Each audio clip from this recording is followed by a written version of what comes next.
UPPL long live, long live, long live. Pramod Bora Jindabad, Jindabad, Jindabad, Pramod Bora Jindabad, Jindabad.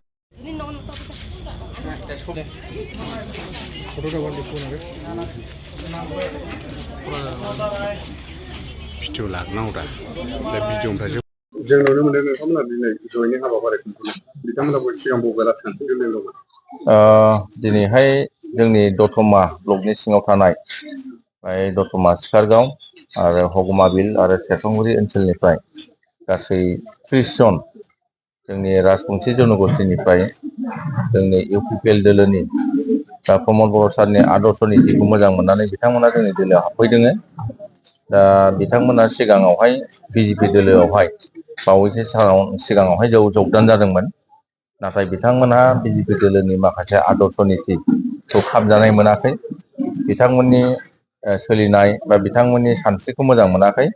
दा बिनि थाखायनो बिथांमोनहा जोंनि UPPL दोलोनि आदर्श नीतिखौ मोजां मोननानै बा प्रमद बर' सारखौ मोजां मोननानै बिथांमोनहा जोंनि दोलोआव दिनै जगदान जाफैदों। दा इउपिपिएल राजखान्थि दोलो हिसाबै माबायदि साखाफारा साखाफाराया जोङो इलेक्सना माला डिक्लेयार होयो बेखौ नेबाय थादों आरो दासिमहालागै दतमा समष्टिनि बिजाथिया फोसावजाथ'वाखै। दा बे हिसाबै फ्राय जोंहा प्रिपारेसना रेडि जाजोब्बाय आरो बे बिजाथिया फोसावजाखांनायनि उनावनो दतमा समष्टिनि माने देरहानायनि पिक्सारा माने क्लियार जासिगोन आरोखि।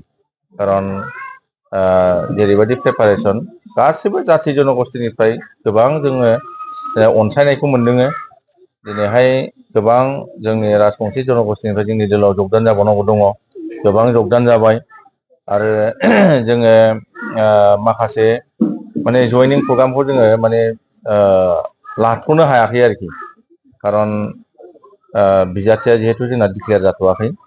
दा बिजाथि डिक्लेयार जाखांनायनि उनावहाय दैलि 100-200 जना जोंना कन्टिनिउ जइन जाबावगोन आरो जोंहा देरहानायनि जे इनटेक भटआ दिनैसिमावहाय 18,000 भटआ जोंहा अलरेडि दंखासै आरो नैबे डिक्लेयार होखांनायनि उनाव जे एक्टिभिटिस जागोन जेबादि जगदान जागोन जेरैबादि मोनसे दौ फैगोन बेवहाय जोङो टटेल जोंनि दतमा समष्टियावहाय 25निफ्राय जोङो 26,000सो भट मोननानै जोङो एबार देरहासार जानो हागोन।